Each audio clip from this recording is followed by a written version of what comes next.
This is our first virtual talk of the year, and because of that, I am ecstatic that we can welcome Professor Camilla Fojas from Arizona State University, who will be talking about a very compelling book today, Border Optics, Surveillance Cultures on the US-Mexico Frontier.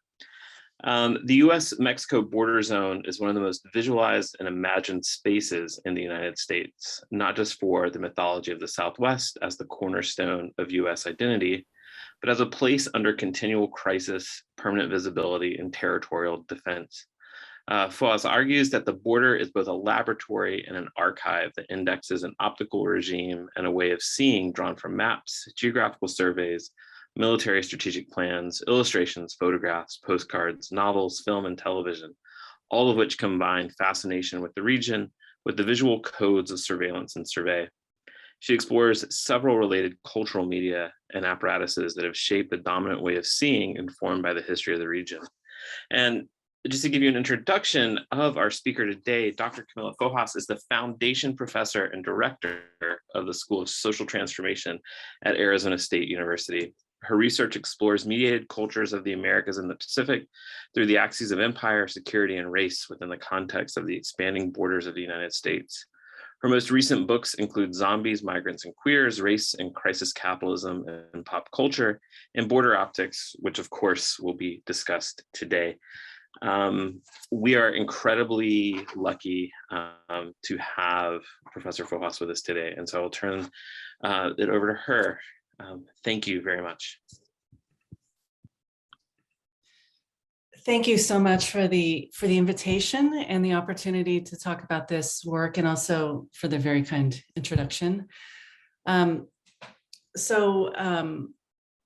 many ways, this is a really good time to start talking about and think about the border and what it means and how it's framed in the US.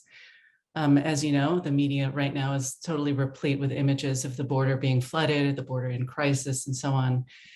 And I want to think about the border as a place that's always been a symptom of the US role in the hemisphere, where all of the consequences of US policy and actions are played out. So I want to look at the way that in some ways, the way the media frames this and intensifies it and makes the border a site of mystery that elicits fear of the unknown, and as well as a stage or a screen upon which US fears are dramatized and projected. So as I was saying, the border is continually represented as being in a state of crisis, and the state of crisis is a state of exception that in which the rule of law is lifted, and we're sort of seeing that now. And the border optic, what I'll be talking about today, is about framing the border as a site that is under control or about to be under control, and that this is accomplished through whatever means necessary. So I started this project with an anecdote that's not really that widely known about Border Patrol agents. And it's not widely known, but it's familiar. It's sort of part of a dominant security optic that projects US power as without limit or without boundaries. And it's an anecdote from 2017. In November of that year, 2 Customs and Border Patrol agents were severely injured while they were on duty.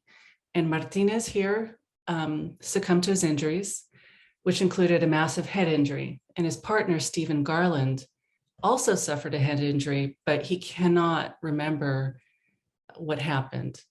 And the cause of these injuries generated all the speculation in the media about the possibility that these men were ambushed, that they were brutally attacked.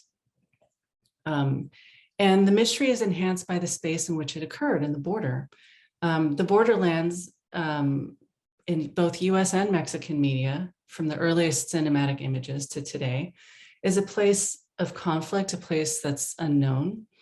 It's a place that engages and embodies or in which chaotic extremes take place. So out of the mysterious circumstances that resulted in injury and death, a certainty was produced. During this time, this case was used to reframe a resolute call for a permanent wall along the border, which offered remedy for the anxieties of uncertainty and insecurity.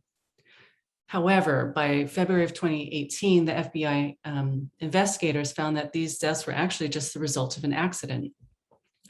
Martinez was running off the edge of the road in a moonless night into this culvert, and his partner, Stephen, just followed him.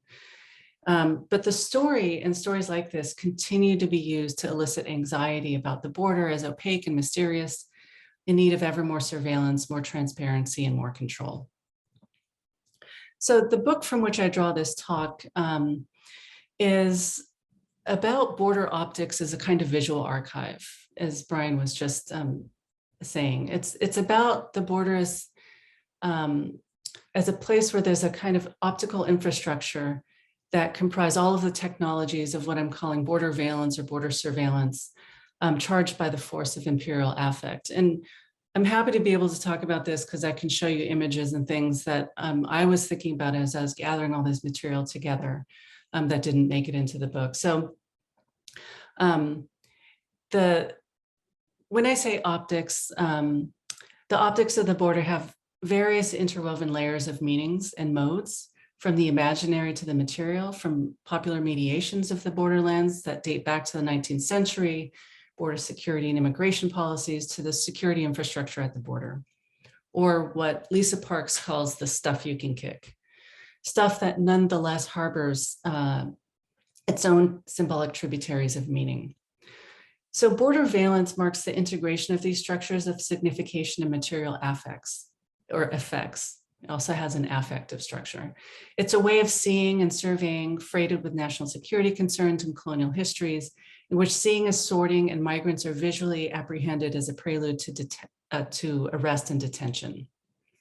So the US-Mexico border is an archaeologically layered visual space of policing within a technological matrix.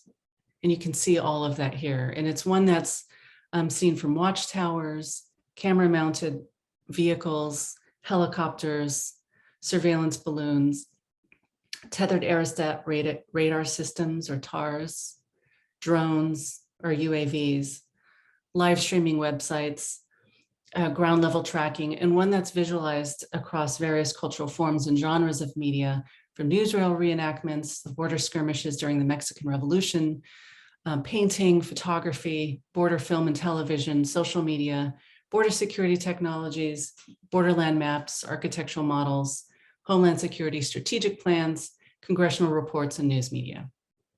So as you can see, borders are the subject of an expanding market of cultural productions, surveillance products, and technologies supported by an imbricated government and corporate security apparatus. And I explore these cultures of border security as part of a deeply historical visual and surveillance infrastructure. While the security infrastructure also captures non-visual sensory data through heat sensing, radio wave detection, directional listening devices, or ground sensing, all data is shaped by the hegemony of the visible. Non-visual data apprehension technologies serve as support or precursors to visual and actual apprehension within a representationally encoded register. So seeing from the perspective of the border presupposes a division of apprehension. Again, it's about discerning between those who are deserving of the entitlements of belonging and those who are not. The visual codes of border control are premised on a truth regime that delineates the proper, legible, legal, and assimilable migrant from the unassimilable, inscrutable, extra-legal alien. And the primary aim of this complex of industry, state, and private endeavors is not simply enforcement, but control, particularly of the movement of goods and people in accordance with the split codes of the border security imaginary. Any resistant or oppositional politics must contend with this deeply entrenched colonial and racial capitalist imaginary. So border optics also draws on the currency that optics has in public discourse and institutional settings as a way of indicating control over perception, how something appears, with emphasis on the apprehending role of the viewing public. And if you look at the news circulating right now about the border, optics is used a lot.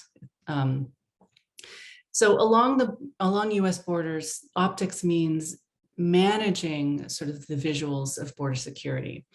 Peter Andreas notes, quote, successful border policing or successful border management depends on successful image management, end quote. And quote, the escalation of border policing has been less about deterring than about image crafting, end quote. Andreas, writing in the late 90s, in this post-NAFTA era, explores the image management of the region as part of an effort to project control, just as the liberalization of trade seemed to suggest the opposite, the loss of control of national borders. The immigration regime generates a spectacle of migrant illegality and projects it onto the border region, creating a demand for it, what Nicholas DeGenova calls a, quote, spectacle of enforcement. And Jonathan Inda notes that mass media of the era collapsed the sort of out of control border with unchecked immigration, for which enhanced policing is the only remedy. A scenario that set the stage for the massive expansion of the border surveillance apparatus and forced deviation from urban to dangerous desert routes of transit, to the weaponization of the desert.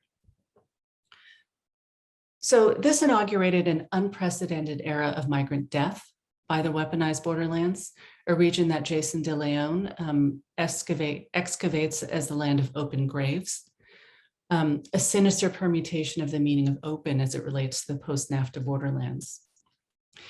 So the association of free trade with open borders is ubiquitous in the 90s.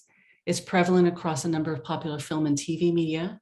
You might remember Traffic from 2000. A narco trafficker opines that NAFTA has enabled his work.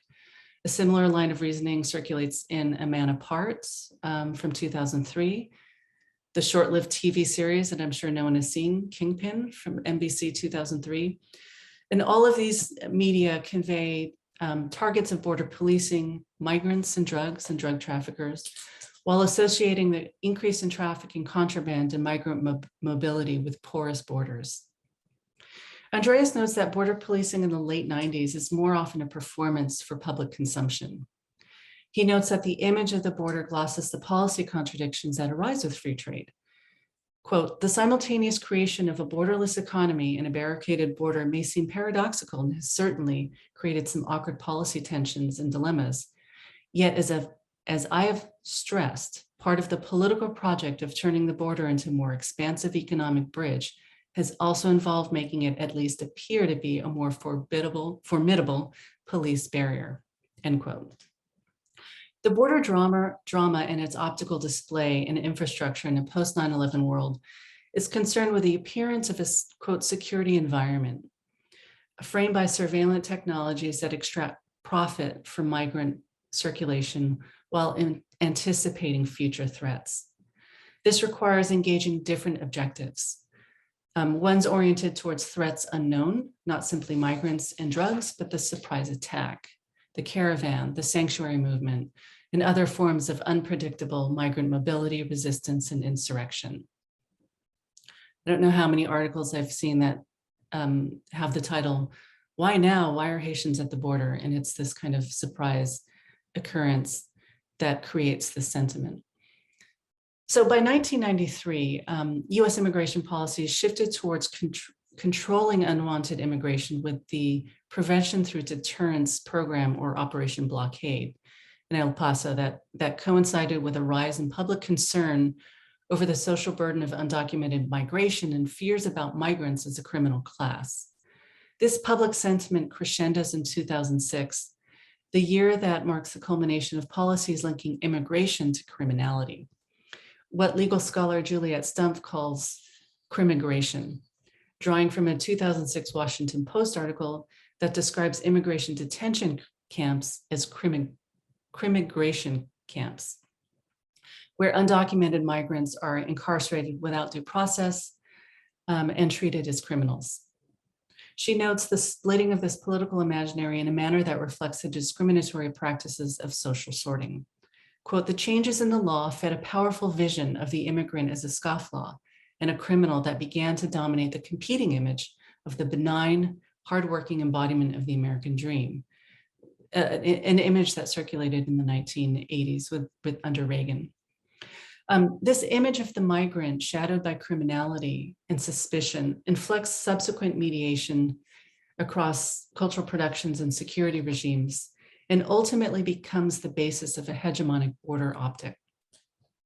The idea that migrants seeking entry at the US Southern Territorial border are undesirable crimigrants is an effect of social sorting and an outcome of this arbitrary and historically shifting geographical boundary. Oscar Gandy describes this manner of differentiation as the, quote, panoptic sort, to show how database marketing sorts consumers according to their value to companies. David Lyon applies this logic to other domains to show how the differential application of surveillance techniques underscores a hierarchical social order that discriminates between groups to, quote, sort and sift populations, to categorize and classify, to enhance the life chances of some and to retard those of others, end quote. For Mark Salter and Elia Zurich, this sifting of groups is an effect of borders and boundaries. They define surveillance in terms of the social sorting commissioned by borders. Moreover, the policing of mobility through the techniques and technologies of surveillance serve border and boundary maintenance, sustaining divisions and exclusions. Surveillance cultures generate borders of various kinds.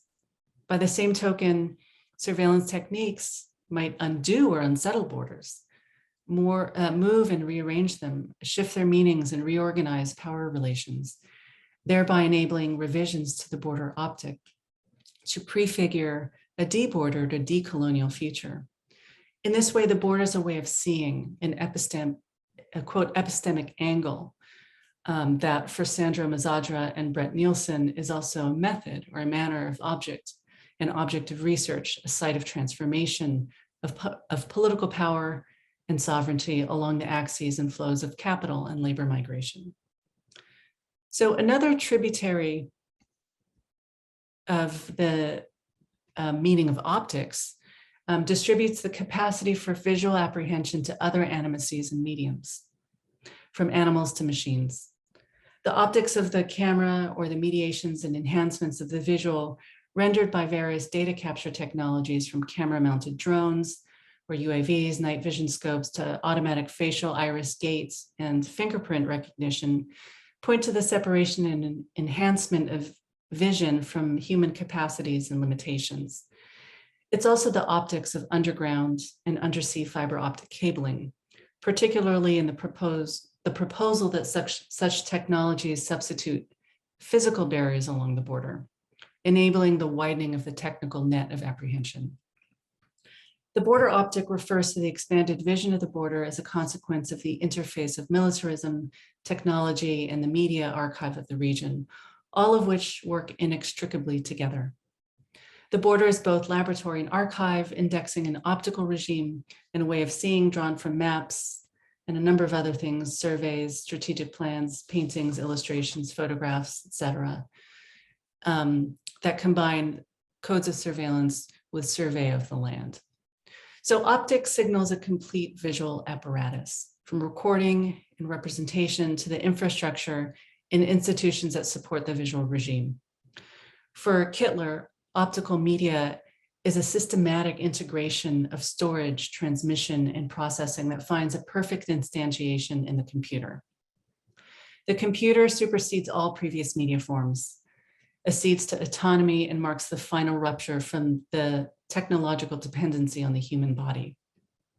It is the culmination of optical media that derives from the military and the instrumental use of media for strategic defense purposes. While Kittler writes loosely of the historical and cultural context of this origin story, his analysis works well in domains where militarism shapes public policy and public discourse, particularly along contested and secured borders. In these contexts, the computer and its integrated functionality allegorizes the desire of the military for total future coordination and control across the various regimes and institutions of local, national, and global security. David Burnham, writing before Kittler and right before the year made symbolic by David Orwell in 1983, signals a warning that this integration is a sign of the, quote, computer state, one that gathers and filters information for the concentration of technocratic power. Technocratic institutions manage information for the purpose of surveillance and social control. In the computer state, the NSA is the ultimate computer bureaucracy, Burnham's warning that the erosion of democratic process by the computer is ominously prescient. Decades later, after 9/11, control will be preemptive and predictive, not responsive to available or known threats, but to opaque and unanticipated ones. The manner and level of coordination and control imagined by Burnham remains a speculative fantasy, one that sustains and supports the mythos of the infallibility and determinacy of technology and the inevitability of a technocratic future. So Kelly Gates and Shoshana Magnet and other critics of the technological future heralded by biometric control resist the force and ideology of technocratic inevitability. Magnet explores the failures of surveillance technologies, specifically biometrics, as a consequence of structural failures based in systemic inequalities. For example, she describes how the use of smart borders or automated border controls along the US-Canadian ports of entry are not neutral, but are deployed to justify the targeting of some migrants to enable smooth entry for business travelers. Moreover, they sort travelers using xenophobic tropes and racialized criteria. Gates notes that the mandatory use of biometric technology in the mid-90s for border crossing cards, or BCCs, designed to enable short-term travel from Mexico, targets and tracks Mexican border crossers with biographical data, facial image, digital fingerprints, and control number, whereas a similar program for business travelers was completely voluntary. So the automated fingerprint-based biometric tracking system, IDENT, first deployed in the San Diego sector of the Border Patrol, is used to track repeat border crossers in search of criminal offenders. In this split bordering logic, efficiency for privileged travelers means intensified targeting for unwanted migrants. So I want to discuss a couple of examples of creative resistance, intervention, or reimagining of migrant surveillance along the border in various cultural productions and within mainstream media and TV shows.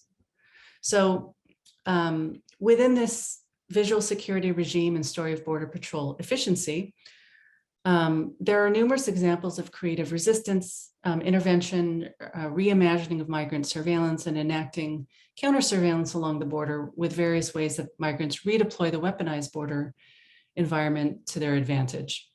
So for example, agents in border wars lament their position along the border as permanently visible to spotters on the Mexican side in various places.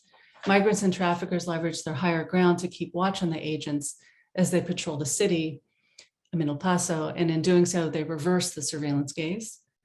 And there are various natural conditions that provide cover and foil agents that are depicted in this series. So there are different ways that the migrants reverse the weaponized environment.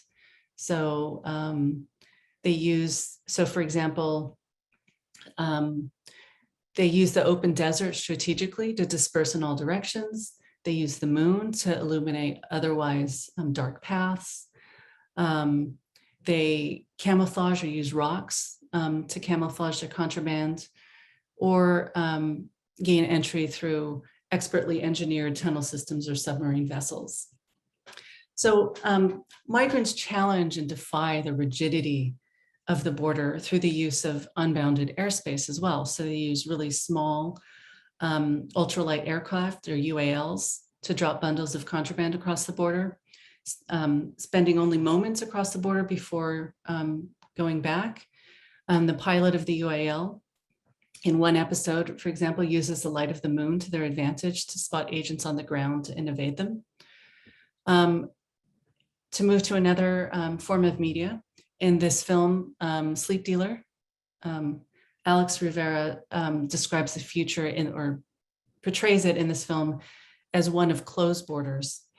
And in the film, labor is literally remote, with Mexicans giving their life energy to operate and fuel robots, as you can see in this image, working in the US, so that the US gets all of the labor without the worker, all of the work without the worker. It also showcases a show called Drones, which is about real drone strikes as entertainment. And the protagonist in the end of the film, sorry to give it away, but it's the arc of the film moves towards organizing against this sort of corporate military alliance to undermine this regime. So I'll move on to another art installation, also by Alex Rivera, who did the film. And he calls drones the quote, meme of our time. And he describes them as the crystallization of transnational dynamics and links their mobility to other forms of time and space compression and flexibility like telepresence or telecommuting or working over Zoom, for example. And these metaphors are literalized in the subject of the undocumented migrant who's here physically, but not legally. In his low drone project, which you see here, he projects and graphs the low rider, an icon of Chicano culture, onto the drone to create a fabulous and culturally specific intervention onto the border surveillance apparatus. In the installation of this project, these artistically rendered objects would fly near the border and goad border security agents on the other side. And in their highly visible and ostentatious appearance, they defy the low profile and often undetectable drone on the part of US border security, or that belong to US border security. And in another project, Rivera uses bones as part of the technology of the drone to expose the role of death and negation in border surveillance. So I'm going to skip through a couple of things and just come to a close. I'll just talk about these briefly. Other uses of technologies along the border for counter surveillance would be the phone. And this is in following cop watch or uses of the cell phone to record cops in the process of arrest. This is called migracam, and you can use it to film any kind of apprehension. It also gives information, and it sends out recordings, images, and videos to relatives and to other people so that they can show up or help or otherwise make your arrest and apprehension visible. I'll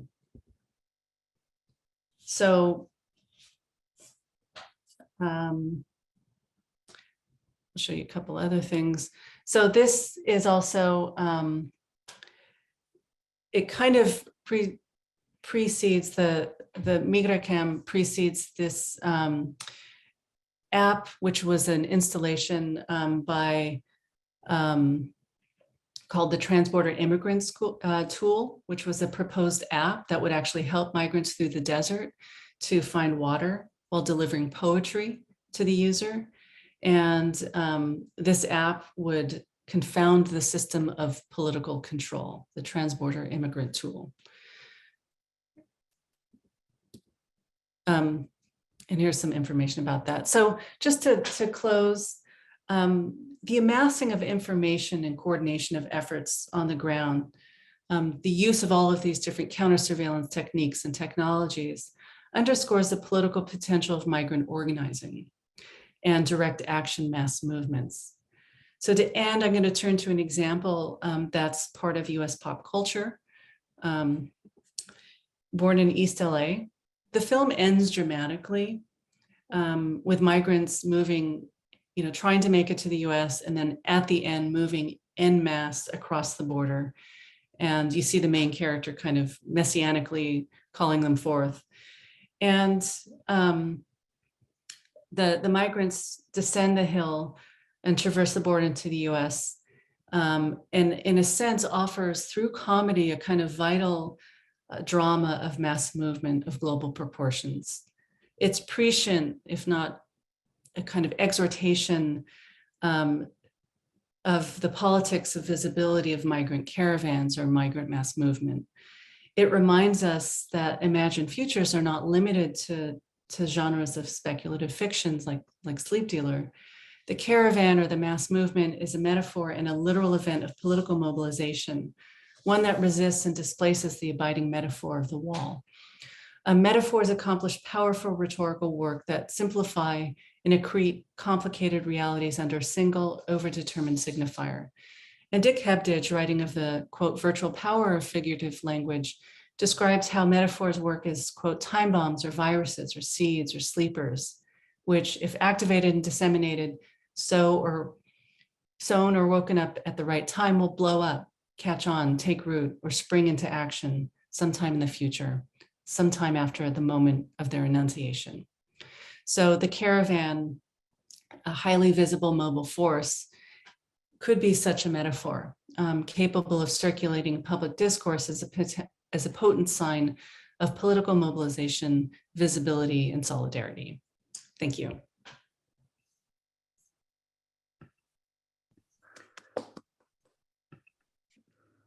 Thank you very much, Camilla.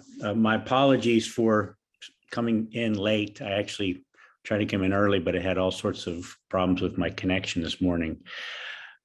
This is really a fantastic overview, and certainly for those of us that haven't read the book, give us an opportunity to circle back and get into a little bit more of some of the things that you addressed.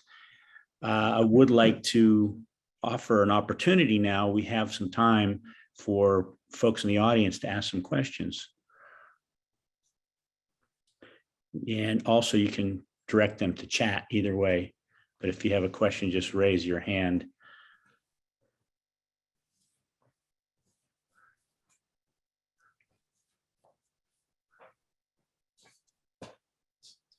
Camilla, if I can start off with one. Sure.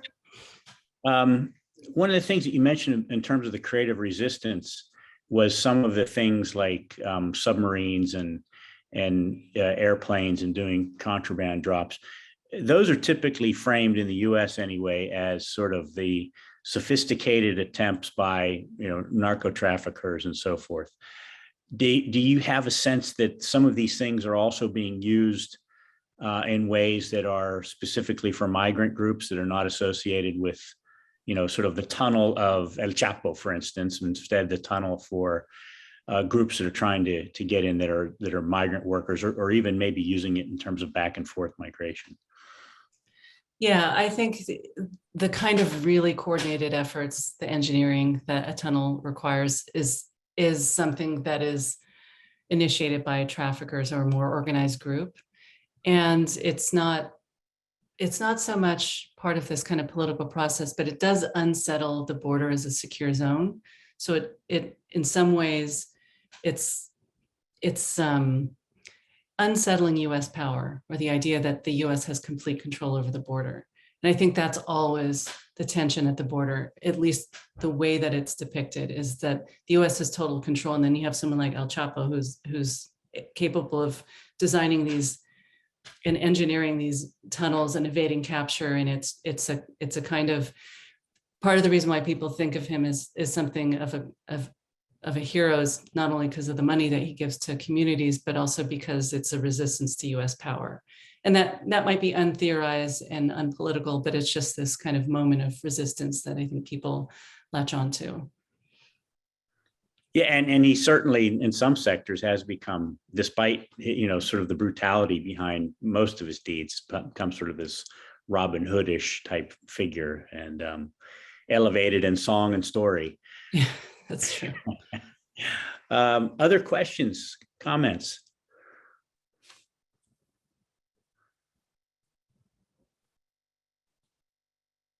Brian.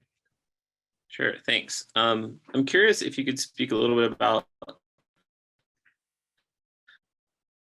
the increasing visibility of the Border Patrol apparatus itself as an institutional apparatus. And what I mean is the fact that we're learning more and more just about corruption and bad behavior and just all sorts of just deplorable practices among the Border Patrol workforce. And I'm curious if you could speak a little bit or tell us how you sort of thought about the sort of our increasing understanding of that particular law enforcement agency as an apparatus and problem in and of itself. Yeah, I think I was trying to frame the entire project in terms of the Border Patrol. So there's this tension between this desire on the part of the government to create this border that's under permanent surveillance, and infinite surveillance through technology against this history of the region where you have these kind of cowboy heroes from the Texas Rangers to the Border Patrol that are in constant tension with that technology. And even as they try to give Border Patrol technology to enhance their work, a lot of it fails because there's no understanding of the actual terrain.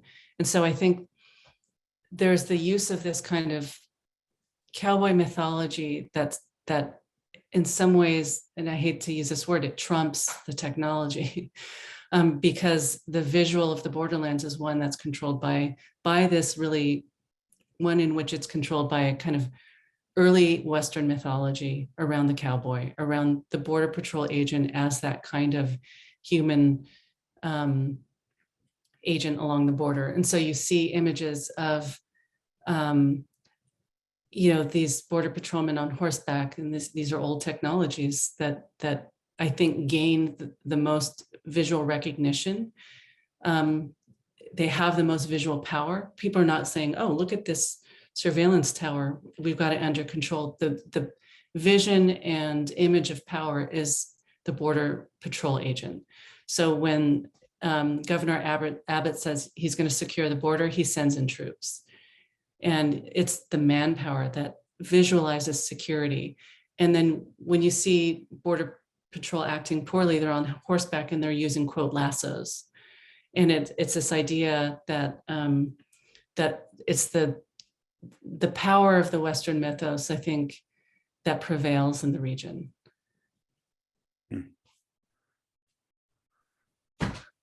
And now so more than ever, in a way. I mean, some of the recent images with the Haitians and the horses. Barry.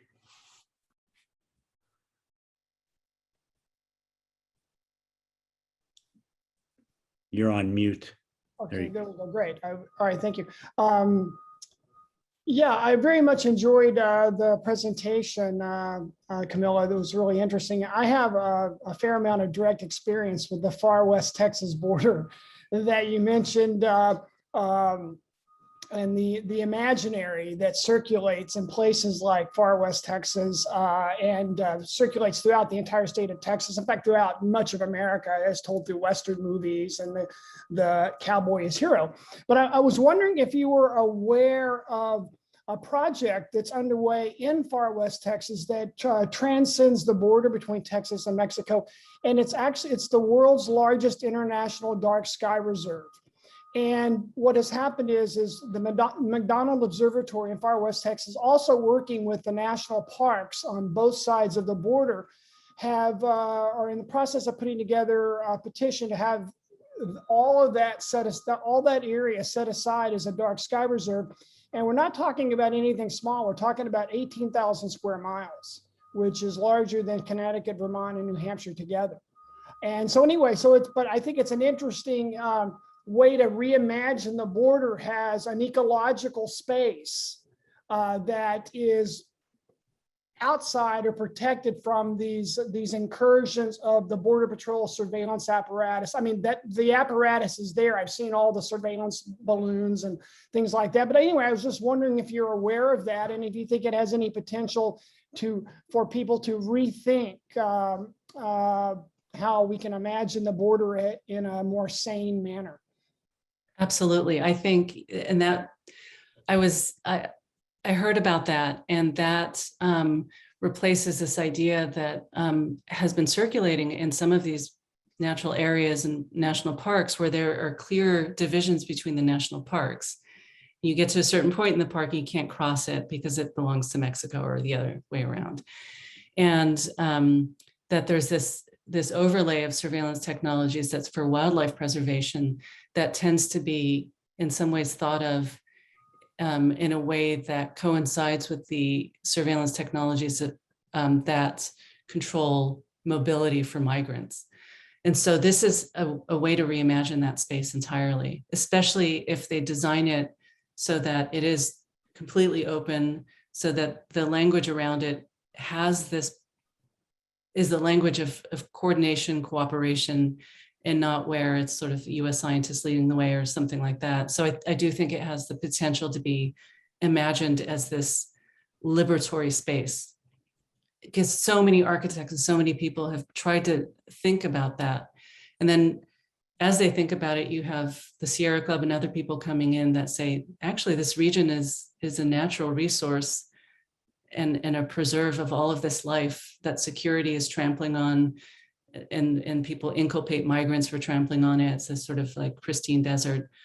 And so I think it does have this potential for us to reimagine that space, not just as a non-security zone, but what does it mean to preserve life and land in this region that has both native occupants, that's something that happens along the border with certain tribes, but also that has animal occupants. Can I just do a follow-up real quick on that? Yeah, I agree with you. And I think a lot of people might not know this, but the border between Texas and Mexico used to be a soft border. And so there was transit, humans going on both sides of the border, you just went across and they had a driver's license or whatever, and that was it.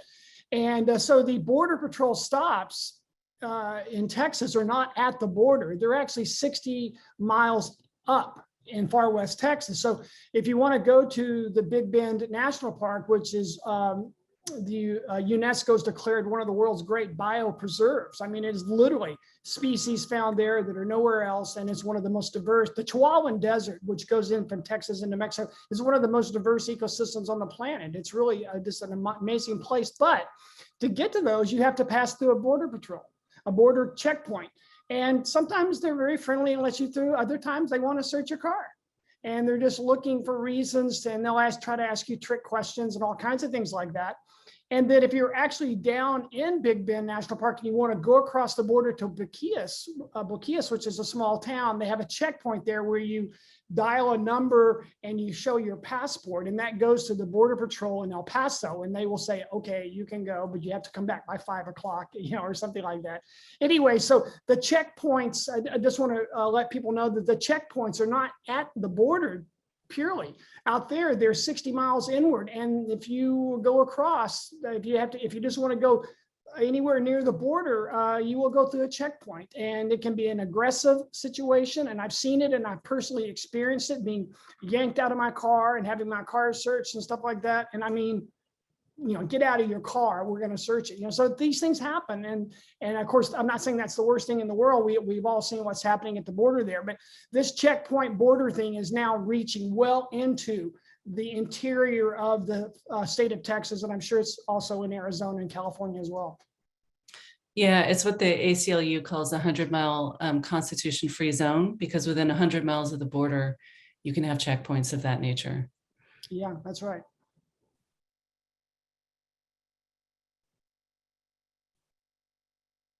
Oops, excuse me. Time for another question.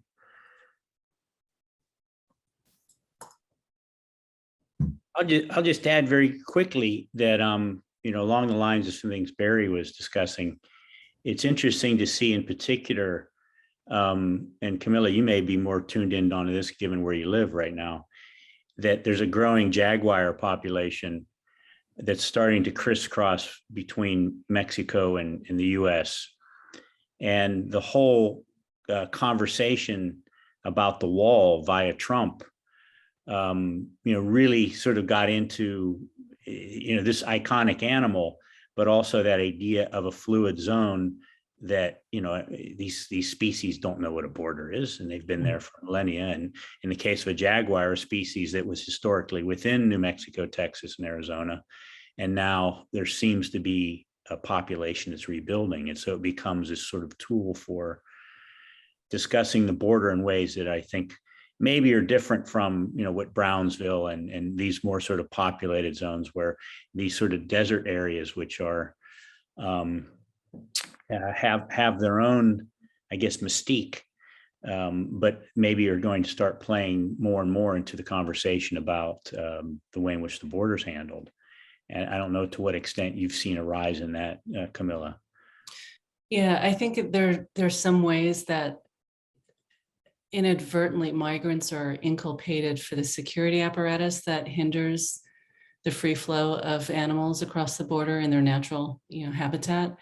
And so the security discourse really kind of comes up against the preservation discourse and can be used in different ways to in some ways, I guess, demonize migrants further.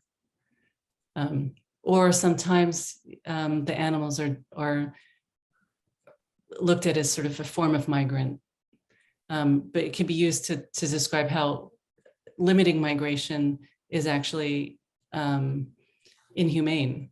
Yeah. And so it can be used in that way as well. Okay, well, it looks like we're about out of time. I want to thank everyone for showing up today and being part of this conversation. I want to thank Dr. Fojas for presenting her excellent work and giving us her time, sharing it with the Klein community. Next week, we'll continue with the Thursday night presentation by Dr. Herman Wasserman. Please keep your eyes open for an email and come. And again, thank you very much, Dr. Fojas, for your time and for your excellent lecture. And my apologies for dropping out at the beginning and being unable to introduce you, but Dr. Creech did a wonderful job, and I have no idea what happened on my end, but sorry for that. Thank you so much. I really enjoyed speaking with you all. Have a great day.